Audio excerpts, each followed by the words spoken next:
Bonjour à tous, c'est Nick. Aujourd'hui, partie 6, donc partie 6 sur 6 du chapitre 3 de Pawns in the Game, en français des pions sur l'échiquier, de William Gaillard. Donc fin de ce chapitre 3. Chapitre 3 qui s'intitule La Révolution française et les hommes qui la firent. Donc la fois prochaine ce sera le chapitre 4, première partie. Là, donc, on termine le chapitre 3. J'en étais resté au début de la page 70, il doit donc me rester peut-être un tout petit peu plus de 2 pages ou quelque chose comme ça. Voilà, je vous dirai tout de suite sur le PDF. Voilà, donc j'avais lu le début de la page 70, tout en haut là. Donc pour rappel, c'est juste avant en fait, William Gaillard en fait évoque les réseaux occultes qui ont infiltré tout simplement le pouvoir un peu partout en Europe, en utilisant notamment la maçonnerie et les différents Grands Orients, notamment le Grand Orient français, et nous avions parlé du duc d'Orléans, Philippe Égalité, qui d'ailleurs finira lui-même guillotiné. Un homme, donc Philippe Égalité, qui avait été victime, on va dire, de ses créanciers. À savoir aussi qu'on les implique dans tout un tas de scandales et qu'à côté de ça, il y a une sorte de spiritualité et même de religion avec ses propres rites et ses propres, on va dire, sacrifices qui sont dits lucifériens ou carrément sataniques. Voilà, donc c'était ça. La religion propre en fait à cette très très haute élite qu'il faut côtoyer de très près pour voir de tels sacrifices et de telles horreurs. C'est pas non plus trop commun. Mais on comprend mieux pourquoi la société évolue dans le mauvais sens d'un point de vue des mœurs. Alors, je reprends. On sait que les différents gouvernements n'avaient pas réagi à l'information que leur avait communiquée la police bavaroise, donc État du Saint-Empire romain germanique. Donc, les différents gouvernements européens n'avaient pas réagi à cette information de la police bavaroise recueillie en 1785. Aussi, la reine Marie-Antoinette reçut-elle de sa sœur certaines lettres privées qui l'alertèrent du complot révolutionnaire. Ça, c'est prouvé, hein. Il n'y a pas de problème, il y a les échanges entre Marie-Antoinette et sa sœur, on les a retrouvés. Il y a même des échanges où on voit que Marie-Antoinette parle de la franc-maçonnerie en disant que tout le monde en est, et que c'est à la limite presque distrayant, mais bon, à mon avis, vous voyez, si Marie-Antoinette en parle comme ça, c'est parce qu'elle a des amis qui font partie de certaines loges, et encore qu'on n'ait pas le droit d'initier des femmes. Par contre, il y avait la création de ce qu'on appelait les loges d'adoption, c'est-à-dire on initiait les femmes. Bon, on s'imagine bien qu'en fait vous avez tout un tas de mondains ou de demi-mondains ou de demi-mondaines qui sont très contentes de participer à des activités philanthropiques dites maçonniques avec peut-être des rituels ou des choses comme ça, mais ça n'a rien à voir avec...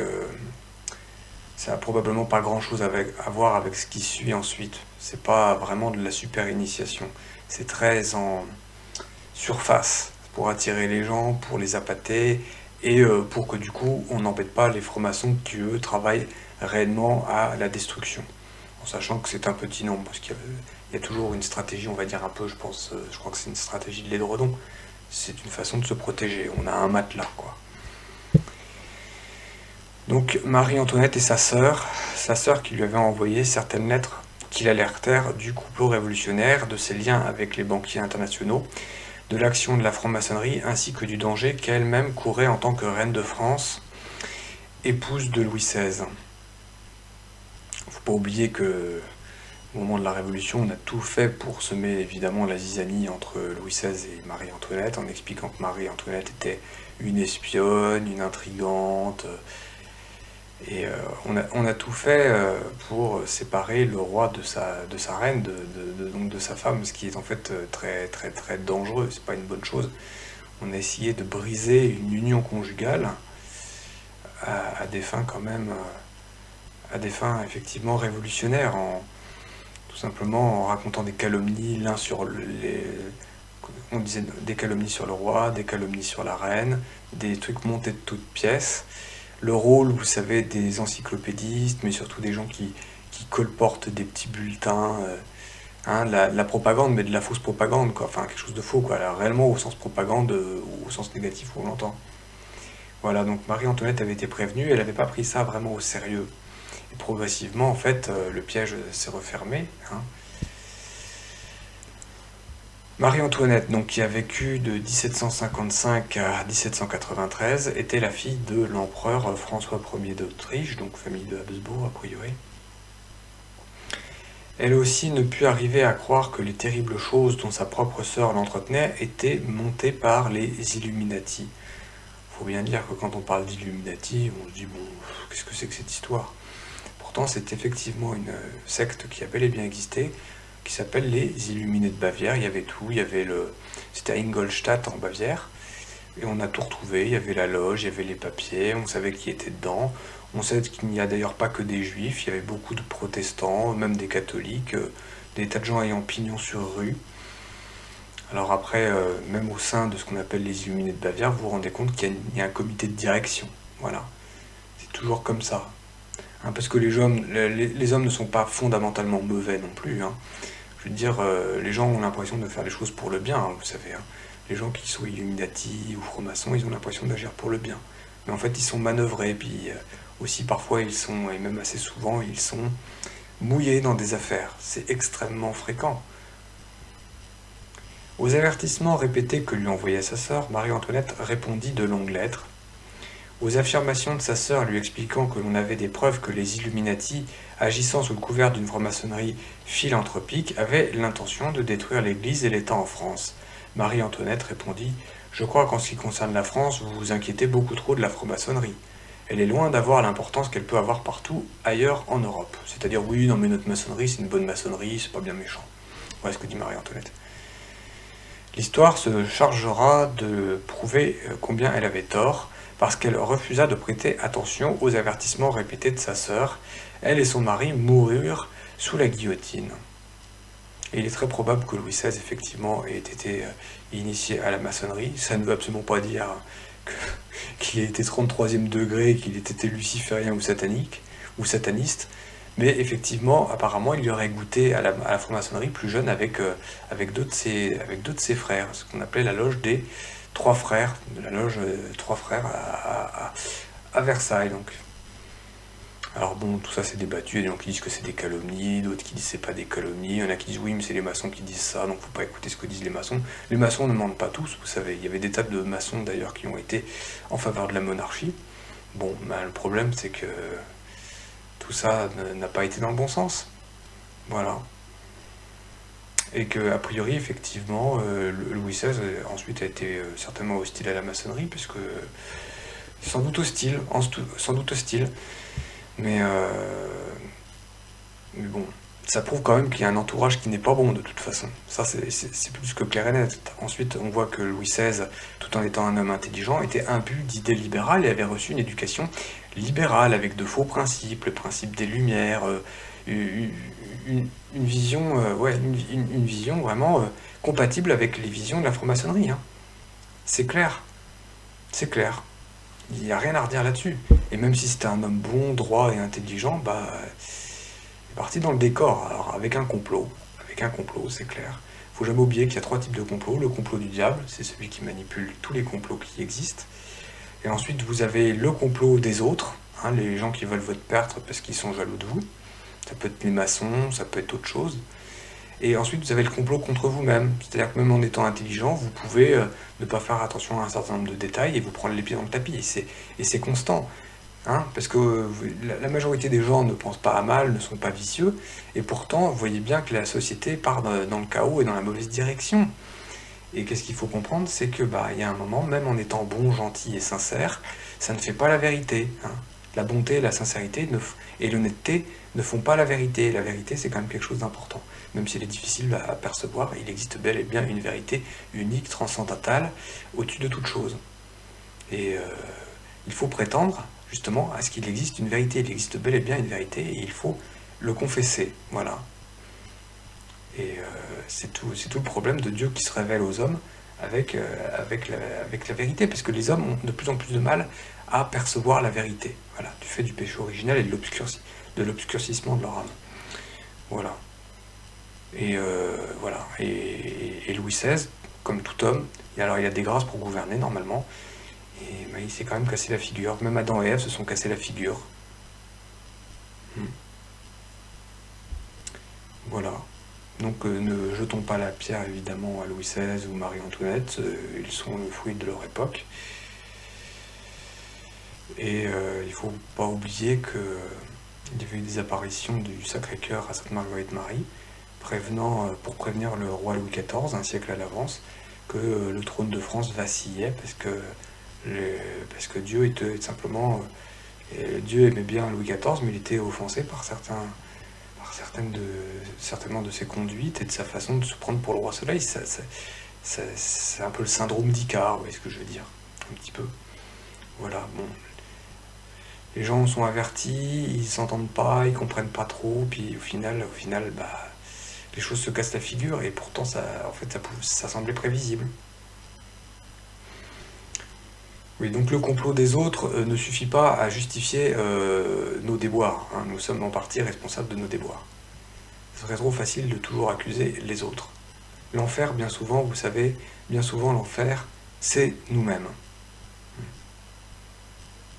Enfin, ça n'a rien à voir avec la citation de Jean-Paul Sartre qui dit l'enfer c'est les autres. Parce que bon, ça veut dire encore quelque chose dans un contexte particulier. Mais bien souvent l'enfer c'est nous-mêmes. Comment dire, les mauvais triomphent de la faiblesse des bons, c'est ce qu'on dit. Entre 1917 et 1919, le gouvernement britannique entra en possession de quantités de renseignements concernant les banquiers internationaux qui niaient à cette époque le pouvoir occulte derrière le mouvement révolutionnaire mondial. Oui, il y avait le fameux William Pitt, on avait parlé ça, qui était ministre, je crois, des Finances, hein, ministre des Finances britannique, et qui avait été écarté. Ça, c'était au 19e siècle, début 19e siècle, me semble-t-il. Oui, autrement, qu'est-ce que j'ai lu? Alors, c'est à part, j'ai lu une citation de Winston Churchill, le Premier ministre britannique, vous savez, du milieu du XXe siècle, qui est descendant, justement, du duc de Marlborough, me semble-t-il. Duc de Marlborough, qui avait participé tout simplement à mettre sur le trône d'Angleterre le fameux William d'Orange-Nassau, qui est un protestant qui venait des Pays-Bas et dont les banquiers avaient exigé qu'il prenne le pouvoir en fait sur le trône britannique. Et avec ça, vous aviez donc la mainmise de la finance internationale cosmopolite et juive, illuministe, sur le royaume de Grande-Bretagne. Ce fameux duc de Marlborough qui avait œuvré à l'avènement donc de ce William d'Orange-Nassau, et qui est donc l'ancêtre de Churchill, et le fameux Churchill, Winston Churchill, dans je ne sais plus quelle gazette importante ou connue, avait écrit donc un article où il expliquait qu'il y avait réellement la mainmise de l'illuminisme et de la finance juive sur la Révolution française notamment, et également sur la Révolution russe. Et Churchill parle de ça, c'est pas rien, c'est une citation que je vous lirai probablement dans une autre vidéo. Et c'est-à-dire que nous ne sommes pas conspis, parce que c'est-à-dire que tout le monde est conspi. Il suffit que vous alliez à la préfecture, que vous alliez même au palais de l'Élysée, vous constatez que les gens ont tous leur théorie du complot. Hein. Bon, quand Winston Churchill le met, et vous le met dans un grand papier, dans un grand quotidien de presse anglo-saxon, et qu'il dénonce la mainmise de la finance juive sur les révolutions socialistes et communistes, c'est quelque chose. Hein. Et Churchill, pourtant, c'est un homme qui doit beaucoup en fait à la haute finance, hein, et notamment à cette finance juive. Et vous voyez, les gens peuvent être honnêtes même en étant plus ou moins mouillés. Les gens ont quand même une conscience. Hein.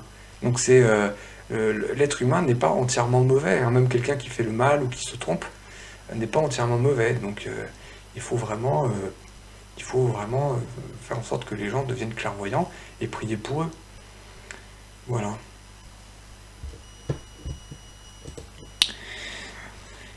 L'information fut officiellement présentée par des officiers des renseignements britanniques et des renseignements américains, puis confirmée par M.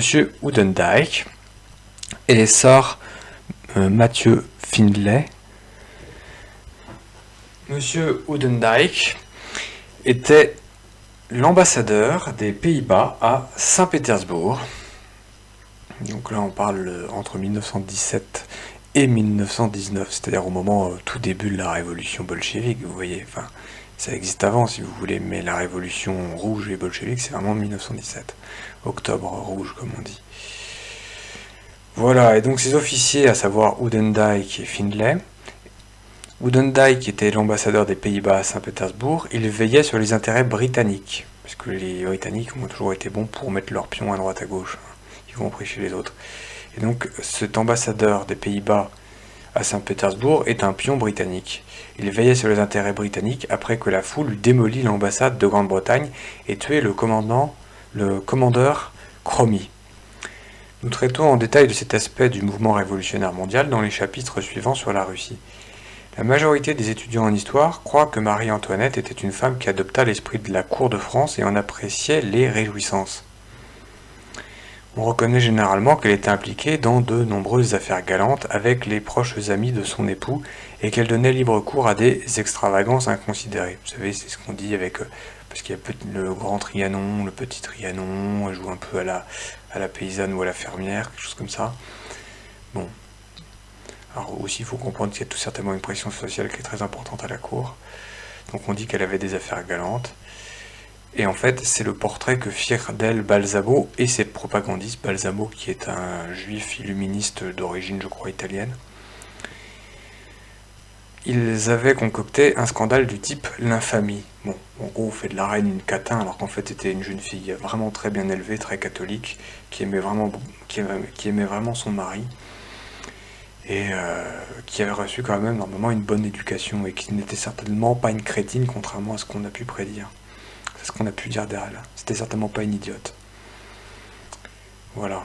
Et elle était victime d'un espèce de machisme illuministe, maçonnique et affairiste. Ce qui leur permit de faire exiger par la foule la vie de la reine. Hein, puis avec, vous savez, soi-disant, la phrase que Marie-Antoinette aurait dit quand elle avait vu la foule arriver à Versailles. Ah, il manque de pain, mais qu'on leur donne donc des brioches. Ce qui n'a jamais été dit, qui est un immense mensonge et ce qui est loin d'être partagé. Ce qui était loin d'être le cas. Le roi et la reine n'avaient vraiment aucun mépris pour le peuple. Aujourd'hui, nos gouvernements, là, les Flambys et compagnie, eux, ils ont un réel mépris du peuple. Mais leur version de la conduite de Marie-Antoinette n'est qu'un ramassis de mensonges. Les historiens l'ont prouvé. La force morale avec laquelle elle supporta les souffrances que lui infligèrent ses ennemis, la dignité avec laquelle elle accepta son sort et la résignation et le courage avec lequel elle offrit sa vie sur l'échafaud ne peuvent être les caractéristiques d'une femme débauchée. Il faut savoir quand même que les révolutionnaires et les clubs des tricoteuses, lors de son procès, ont tout simplement expliqué... Enfin, c'est pas les tricoteuses, mais Marie-Antoinette en a fait appel à toutes les femmes qui étaient présentes dans la salle, tellement, en fait, on l'a accusée de choses absolument ignobles, de coucher avec son fils, d'être à la fois adultère, d'initier son enfant à la sexualité, ce qu'aujourd'hui la République française veut faire avec vos enfants, d'ailleurs, si vous en avez. Hein, bon. On voit bien d'où vient on voit bien d'où vient la débauche. Hein. On voit bien d'où vient la débauche. Hein, les plus grands débauchés étaient révolutionnaires. Alors, il y avait de la débauche avant. Mais c'est eux qui ont fait cette révolution, c'est parce qu'on a pu les faire chanter. Hein, voilà. Marie-Antoinette était une femme probe. Afin de salir Marie-Antoinette, Weishaupt, c'est-à-dire le chef des Illuminés de Bavière, Weishaupt qui est le pion de Rothschild, donc Weishaupt et Mendelssohn qui est l'affairiste qui avait mis entre les pattes de Philippe Égalité le duc d'Orléans, donc la fameuse... une femme qui était très connue, dont on a déjà parlé. Donc Weishaupt et Mendelssohn montèrent l'affaire du collier de diamants. À l'époque, les ressources financières de la France étaient à leur niveau le plus bas et le gouvernement français priait les rois de l'argent internationaux de lui accorder un peu plus de crédit. C'est-à-dire que déjà à l'époque, le roi de France et la cour sont endettés et on paye un certain nombre de dépenses via l'emprunt et à des taux très importants. Il faut savoir que la monarchie française était en guerre notamment avec la couronne britannique, guerre interposée notamment avec, vous savez, la nouvelle République américaine naissante, avec le roi de Lafayette, et Louis XVI avait mis au point une très belle marine, la marine à voile. Enfin, on avait déjà une marine avant, mais très très embryonnaire, et c'est Louis XVI qui a vraiment fortement contribué à développer la marine. Donc un grand roi avec de grandes idées et sans doute mal servi.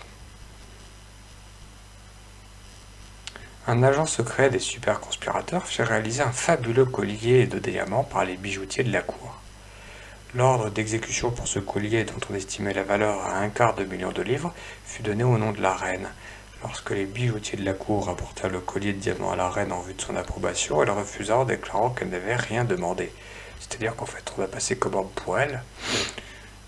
C'est comme si vous, on vous disait, bah voilà, on vous livre tel truc, maintenant il faut payer, puis vous n'avez rien commandé, et pourtant il va falloir payer parce que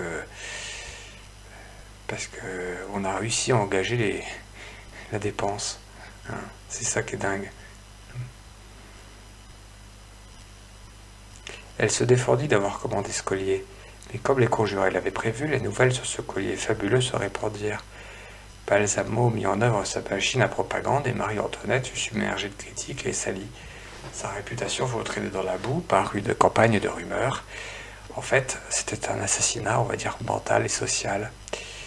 Et également psychologique, parce que quand vous êtes comme ça, vous avez qu'une envie, en fait, c'est de déguerpir et de vous retirer du pouvoir. Et comme à l'accoutumée, on ne put jamais repérer les calomniateurs. Après cette campagne, Balsamo produisit son chef-d'œuvre. Ces presses imprimèrent des milliers et des milliers de brochures affirmant qu'un amant secret de la reine avait envoyé le collier en hommage à ses faveurs royales. Donc la reine est une catin, voilà ce qu'on publie sous le manteau et qu'on vend par colporteur.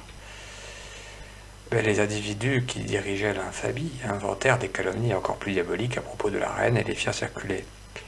Ils écrivirent une lettre au cardinal prince de Rohan, cardinal prince qui était très épris de Marie-Antoinette, et bon, quand on dit épris, vous savez, il y a également une dose d'amour platonique. Donc ce cardinal de prince de Rohan, ils écrivirent une lettre au cardinal prince de Rohan en imitant la signature de la reine. On lui demandait de la rencontrer au palais royal vers minuit afin d'aborder l'affaire du collier de diamants. On engagea une prostituée du palais royal qui prit les apparences de la reine. Un prostituée du palais royal, quand on parle du palais royal, a priori, si je dis pas de bêtises, en fait, c'est une pute qui est très proche du duc d'Orléans, donc de Philippe Égalité. Le palais royal, c'est peut-être, vous voyez, rue de Tivoli, c'est ça, à Paris, je crois que c'est ça. Rue de Rivoli, ça devait être là, le palais royal, avec le duc d'Orléans. Donc cette pute qui prit les apparences de la reine, et le cardinal fut impliqué. On se hâta de rapporter l'épisode dans les journaux et les pamphlets, et l'on fit circuler des insinuations infectes impliquant deux des plus hauts personnages de l'Église et de l'État. Alors vous voyez bien quand même qu'avec un cardinal, on a tout fait, si vous voulez, de lui mettre une pute qui lui saute dessus, quand bien même en fait il n'avait absolument pas envie d'avoir un commerce particulièrement charnel avec la personne. Par contre, on mettra forcément des observateurs postés à décrire la scène et ensuite à s'en faire l'écho. Voilà comment on faisait un scandale avec un cardinal imprudent. Alors après, je ne connais pas particulièrement ce cardinal prince de Rohan. L'histoire nous apprend que le collier de diamants avait, après avoir servi au répugnant dessein, fut envoyé en Angleterre et démonté. Un juif nommé Eliason aurait conservé la majorité des diamants de prix utilisés lors de sa fabrication. Madame Queensborough, auteur de The Occult, Theocracy,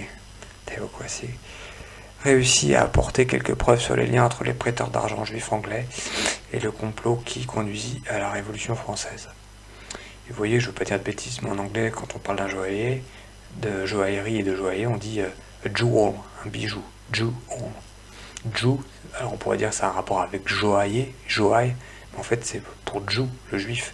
Et en français, joaillerie, peut-être que c'est un rapport également avec juif, vous voyez. Joaillier, jewelry. C'est très probable parce que c'était des maîtres, des experts en pierres précieuses, en bijoux, en métaux, en or, de très bons commerçants et qui avaient la capacité de mobiliser de l'argent mais aussi beaucoup de matières premières avec une diaspora implantée dans tout le bassin méditerranéen et en fait un peu partout sur les différentes routes commerçantes.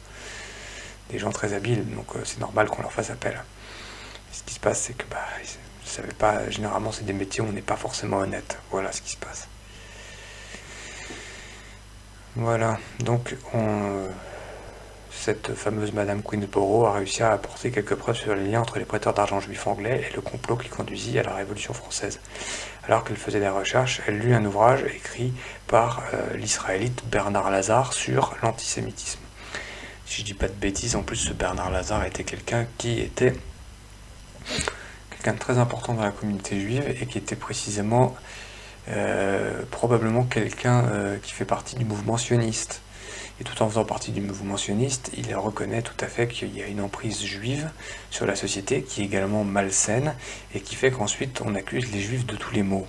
Et il le reconnaît, et il reconnaît d'ailleurs que les juifs sont bien souvent la cause de leurs propres problèmes. Donc vous voyez, c'est un juif respectable, ce monsieur Lazare. Il comprend bien qu'on ne peut pas toujours accuser les autres et que souvent aussi l'enfer c'est nous-mêmes. C'est ce que je disais. Et quand je dis ça, je m'adresse aussi aux catholiques et à tous ceux qui peuvent écouter ces vidéos et voir à quel point nous-mêmes nous contribuons fortement au complot en étant nuls, mauvais, arrogants et ignorants. Et souvent sans volonté. Forte de ce qu'elle tira de ce livre, Madame Queensborough affirma que Benjamin Goldsmith, ou Goldsmith, et son frère Abraham, ainsi que son neveu Moïse Montefiore et leur associé Moïse Mokata, furent les financiers juifs d'Angleterre certainement impliqués avec leurs frères juifs continentaux dans le complot qui amena la Révolution en France. Tout à l'heure, je vous ai parlé de cette citation de Churchill. Peut-être que Gaïkar va la mentionner, ça m'étonnerait qu'il ne la mentionne pas plus loin, mais je l'ai lu sur Internet. Voilà. On découvrit une preuve supplémentaire montrant les attaches de Daniel Hitzig de Berlin, de son beau-fils David Friedlander et de Herz Serfbier d'Alsace avec les Rothschild et le complot. Quelqu'un a donc réussi à braquer le projecteur sur les hommes qui, à cette époque, constituaient le pouvoir occulte derrière le mouvement révolutionnaire mondial. Et vous voyez, je vous avais déjà dit ça, mais y compris au niveau de la maçonnerie américaine, avec la nouvelle République américaine qui devient indépendante, en fait, tout simplement de la couronne britannique, vous avez tout un tas de maçons qui ont œuvré pour la Constitution américaine. Et bon, vous retrouvez notamment, je crois, Jefferson, et même d'autres maçons ont dénoncé l'emprise illuministe précisément sur la maçonnerie américaine et sur le gouvernement américain. C'est balèze, c'est-à-dire qu'ils parlent d'infiltration. C'est reconnu. Donc tous les maçons ne sont effectivement pas à mettre dans le même sac. C'était, si vous voulez, une société de philanthropie avec des bases philosophiques mauvaises, mais qui s'est effectivement retrouvée infiltrée. Et aujourd'hui, vous voyez, l'Église catholique, qui est une bonne institution, est complètement infiltrée par des francs-maçons, des illuministes et des gens qui c'est du grand n'importe quoi. C'est-à-dire que même une bonne institution peut être tout simplement prise d'assaut, alors une moins bonne institution, elle l'est d'autant plus. C'est pour ça, ne soyez pas trop intransigeants, trop coupeurs de tête avec des gens qui font des erreurs, même des gens qui n'ont pas vos opinions et vos avis. Il n'appartient qu'à vous de les faire changer d'idée et de dénoncer peut-être leurs pensées ou les choses qui sont fausses dans leurs pensées.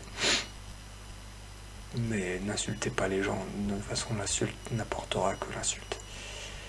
Il faut connaître les méthodes qu'employèrent ces hommes pour amener le gouvernement français dans les difficultés financières que l'on sait. Car nous allons reconnaître le même processus appliqué par la suite en Amérique, en Russie, en Espagne et dans les autres pays. Sir Walter Scott, alors c'est un romancier britannique et je crois peut-être même historien, qui est très connu. Il a écrit, je crois, Ivanhoe, mais également d'autres livres. Donc des romans souvent de KPDP et de chevalerie. Donc ce Sir Walter Scott, dans son deuxième volume de la vie de Napoléon, a une vision des prémices, c'est-à-dire des faits qui se sont déroulés en amont. Il résume la situation en ces termes. Ces financiers traitèrent le gouvernement français comme les usuriers les faillis prodigues. alimentant leurs extravagances d'une main, tirant de l'autre sur leur fortune ruinée des dédommagements complètement déraisonnables pour leur avance de fonds. C'est comme les prêts consentis au FMI, vous voyez ce que je veux dire, hein, c'est vraiment une catastrophe. Par une longue suite d'emprunts et de concessions ruineuses accordées pour les garantir, on mit les finances de la France dans le désordre le plus absolu. Note 66. À la suite de ces prétendues déclarations antisémites, les personnes qui contrôlent les maisons d'édition et la plus grande partie de la presse imposèrent la loi du silence à l'important ouvrage de Walter Scott, c'est-à-dire sa vie de Napoléon, en 9 volumes. Une vie qui abordait de nombreuses phases de la Révolution française. L'ouvrage est quasi introuvable, sauf dans les bibliothèques et les musées, et n'est jamais mentionné dans ces listes d'ouvrages publiés. Note de l'auteur. Et encore, vous voyez, Walter Scott, il me semble qu'il était lui-même franc-maçon. Et je crois qu'il était franc-maçon. J'en suis pas certain, mais vous avez des tas de gens qui sont effectivement honnêtes et qui se font abuser par cette maçonnerie. Et je le rappelle quand même que la franc-maçonnerie est effectivement condamnée par les papes et par l'Église catholique. Vous n'avez pas à adhérer à la franc-maçonnerie. Si vous en faites partie, on vous demande de le quitter et de vous en confesser. C'est très net et très clair.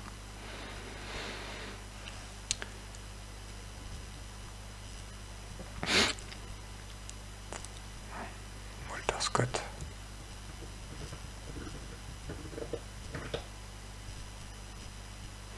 Une fois qu'on eut obligé le gouvernement français à solliciter d'énormes emprunts pour couvrir les dettes contractées pour les guerres créées par les conspirateurs internationaux, ces zélés serviteurs de Mammon acceptèrent très aimablement de prêter l'argent, à condition bien sûr qu'ils soient maîtres des conditions du contrat. Bon, c'est complètement exorbitant. À première vue, leurs conditions étaient très acceptables, mais ils avaient encore placé une anguille sous roche en la personne d'un certain monsieur Necker, qui a été ministre des Finances, qui devait être protestant d'ailleurs, je crois, et qui a endetté, je crois, le royaume de France de façon très déraisonnable. On dut le nommer au conseil du roi de France en tant que ministre des Finances.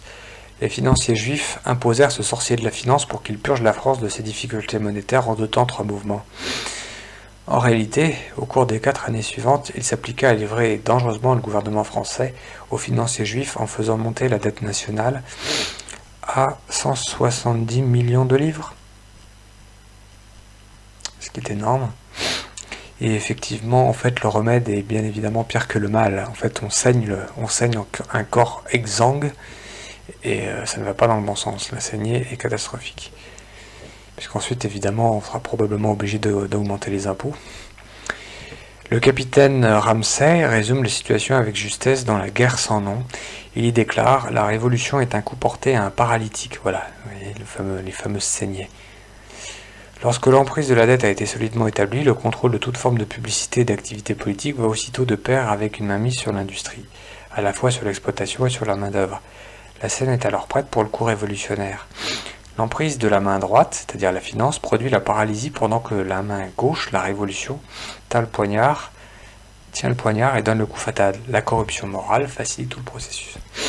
La droite du pognon contre la gauche du travail, vous voyez.